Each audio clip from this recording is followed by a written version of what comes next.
one time, the museum held a whole array of animals, from a tiger skeleton and a dolphin skull, to the pulmonary vein of a whale and the skin of a porcupine fish. Humans. One reason frogs are often chosen to be dissected is that their bodies provide a good overview of the organ systems of a complex living thing. While the way their bodies work is nowhere near identical to a human's, there are many similarities. The organs present in a frog, and the way they are laid out in the body, are similar enough to humans to provide insight for students about how their bodies work. In addition to learning about themselves, students can learn about ecology and evolution through frog dissection. Certain body structures and adaptations can be seen in frogs that illustrate how they evolved over time and how they fill particular niches in the ecosystems they belong to.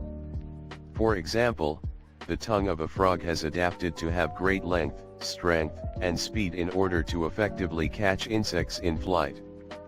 The role that this tongue allows the frog to fulfill, consuming insects as its primary food source, is important in the balance of many ecosystems the frog is a part of. There are practical advantages in using frogs, too. They're an appropriate size for dissection in the classroom and make the process manageable.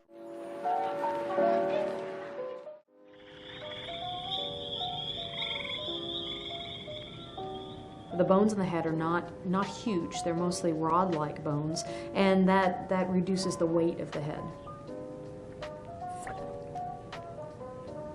Frogs certainly don't have really big brains, and about the only thing that's big in a frog is usually its eyes. It is really a jumping mouth with big eyes, and that's about it. But in general, frogs have a pretty light head, which makes a lot of sense. If you're gonna jump, you don't want a bowling ball on the top of your body, because that's gonna make it difficult for you to traject. When we move back from there and we get to certainly the backbone, frog also has some things to make it jump further, jump longer, and the end of its vertebral column, we have something called the urostyle. And the urostyle is really a long bone that is almost like a tail, but it's on the inside of the frog instead of on the outside. This thing seems to work almost like a counterbalance.